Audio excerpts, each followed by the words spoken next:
Friends to channel Krishna Bagul defence समय से किताब के बारे में डिस्कस कर रहे हैं, जिस किताब ने लाखों लोगों का जीवन में बदलाव लाया है, जिन्हें कॉन्फिडेंस दिया है, निराशा उदासीनता हीनता दूर की है। डिफेंस ऐसे किताब का नाम है the power of your subconscious mind, आपके अवचेतन मन की शक्ति। डिफेंस ये किताब कहती है मनोवैज्ञानिकों और अन्य शोधकर्ताओं के ने बहुत संभावित लोगों पर प्रयोग किए हैं। उनके साथ ये स्पष्ट हो जाता है कि अवचेतन मन कोई चयन या तुलना नहीं करता, कंपैरिजन नहीं करता दोस्तों, जो तार्किक प्रक्रिया के लिए जरूरी है।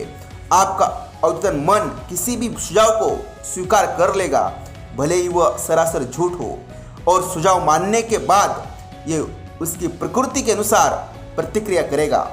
आपका अवचेतन मन, आपका सबकॉन्शियस माइंड मन कितना सुझावशील है, ये समझने के लिए एक उदाहरण देखें।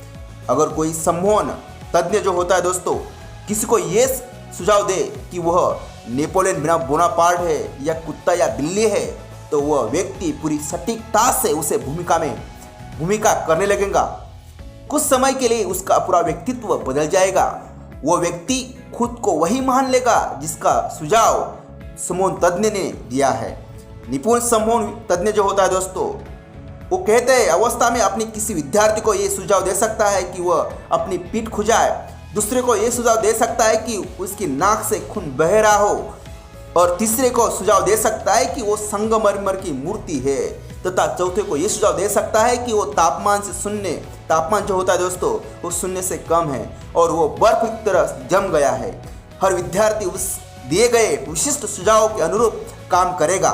वह उन सभी परिस्थितियों को नजरअंदाज नहीं कर देगा दोस्तों, कर देगा जो उस सम्मोहन तज्ञ ने सुझाव के रूप में न हो। फ्रेंड्स, ये आसान उदाहरण आपके चेतन मन, तार्किक मस्तिष्क या आपके अवचेतन मन के अंतर को रेखांकित करता है। आपका अवचेतन मन, आपका सबकॉन्शियस माइंड भाववाचक और चयनहीन है। यह हर उस चीज को सच मान लेता है, ट्रूथ मान लेता है, जिससे आपका अवचेतन मन सच मानता है। इसलिए यह महत्वपूर्ण है कि आप ऐसे विचार और आधार वाक्य चुने जो आपको सुख पहुंचाए, आपको उपचार करे और आपकी आत्मा को खुशी से भर दे दोस्तों। डिफेंस यथार्थवादी और कल्पनावादी मन का स्पष्टीकरण क्या कहता है। चेतन मन को कई बार यथार्थवादी मन कहा जाता है, क्योंकि इसका संबंध बाहरी वस्तुओं से होता है। यथार्थवादी मन, ऑब्जेक्टिव माइंड, बाहरी दुनिया के प्रति जागरूक रहता है दोस्तों। इसके अवचेतन मन के साधन आपकी सोच दोस्तों, आपकी जो 5 शारीरिक इंद्रियां हैं। आपका यथार्थवादी मन आपके परिवेश से संपर्क दोस्तों का मार्गदर्शक और निर्देशक है।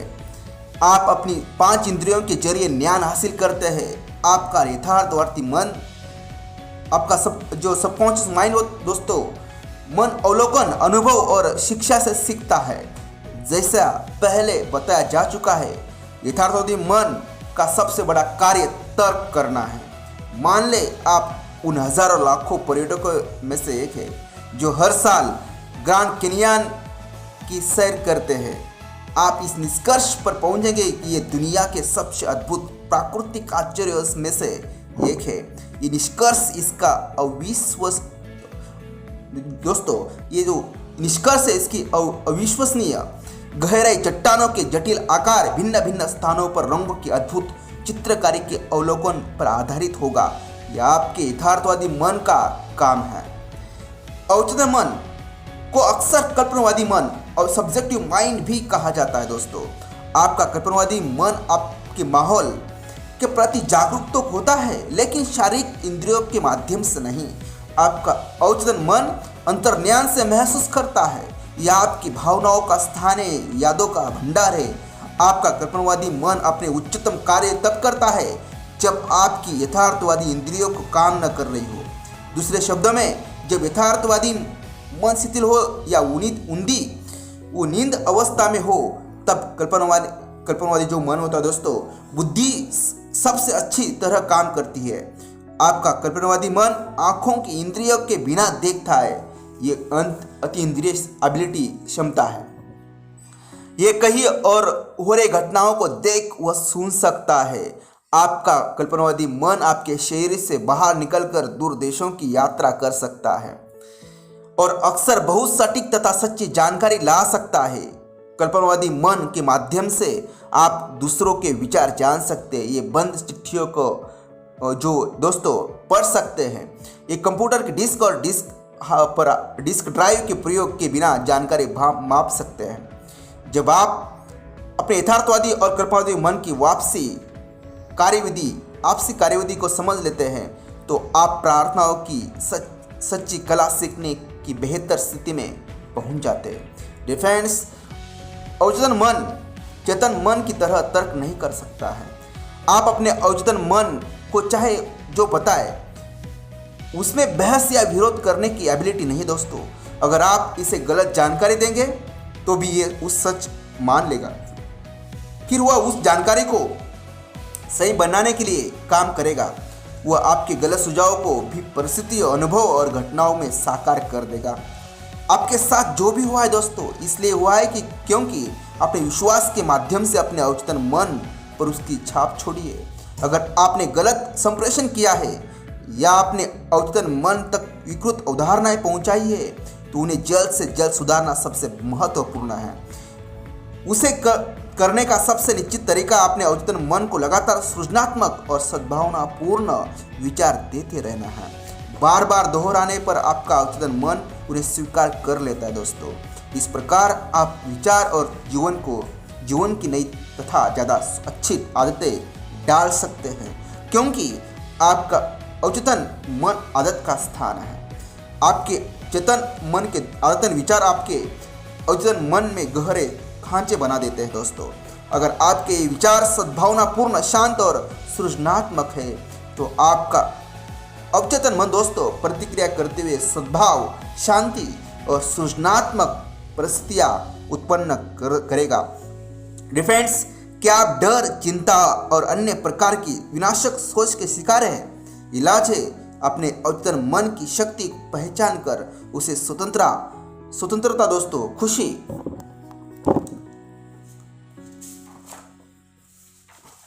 और संपूर्ण स्वास्थ्य के आदेश देना। आपका अवचेतन मन रचनात्मक है और दैवी स्रोत के साथ एक रूप है। ये उस स्वतंत्रता, खुशी और संपूर्ण स्वास्थ्य को उत्पन्न करने लगेगा जिसका आदेश आपने पूरे विश्वास से दिया है। सुझाव की जबरदस्त शक्ति दोस्तों, आपने अब तक जिन बातों पर विचार किया है उनसे आप देख सकते हैं कि आपके चेतन मन द्वारपाल की तरह है। उसका एक बहुत महत्वपूर्ण कार्य गलत सुझावों से आपके अवचेतन मन की रक्षा करना है। ये इसलिए महत्वपूर्ण दोस्तों क्योंकि ये मस्तिष्क के एक मूलभूत नियम पर आधारित है। आपका अवचेतन मन सुझाव के प्रति बेहद संवेदनशील है दोस्तों। जैसे आप जानते हैं, मानते, समझते हैं, आपका अवचेतन मन तुलना या विरोध नहीं कर सकता दोस्तों। ये तर्क वितर्क नहीं कर सकता है और खुद कुछ नहीं सोच सकता। ये सभी काम चेतन मन के हैं। अवचेतन मन तो बस चेतन मन द्वारा इस पर छोड़ी गई छापों पर प्रतिक्रिया करता है। ये कार्य की अलग अलग दिशाओं में से किसी एक को चुन नहीं सकता दोस्तों। इसे तो जो दिया जाता है ये उसे ले लेता है। सुझाव में बहुत शक्ति होती है। कल्पना करें कि आप किसी ऐसे जहाज पर है जो थोड़ा हिल रहा है। आप एक भयभीत सह यात्री के पास जाकर कहते हैं, आपकी हालत अच्छी नहीं दिख रही है, आपका चेहरा बिल्कुल हरा लग रहा है, मुझे लगता है कि आपको समुद्री यात्रा में आने वाली मतली हो सकती है, क्या हम आपको केबिन तक पहुंचा दूं? यात्री का चेहरा पीला पड़ जाता है। आपने सतली के बारे में जो सुझाव अभी अभी दिया है उसके खुद के डर और आशंका से मेल खाता है। वह आपकी मदद लेकर डेक से नीचे अपने केबिन पर पहुंच जाती है। वह पहुंचने पर आपको नकारात्मक सुझाव जिसे उसने सही मान लिया था सच हो जाता है दोस्तों। तो फ्रेंड्स, तो हमें दोस्तों नेगेटिव थिंग से बचना है। नेगेटिव जो थॉट्स है हमारे माइंड में नहीं आने देना है। हमेशा पॉजिटिव ही रहना है, क्योंकि दोस्तों पॉजिटिव विचार रहते हैं तब भी हमारा सबकॉन्शियस माइंड काम करता है, और नेगेटिव होते तब भी हमारा जो दोस्तों हमारा जो सबकॉन्शियस माइंड है, अवचेतन मन है, वो काम करता है। सो फ्रेंड्स, हम ऐसी किताब के बारे में सोच रहे हैं जो हमारी ज़िंदगी भी बदलेंगी। So friends, thank you very much.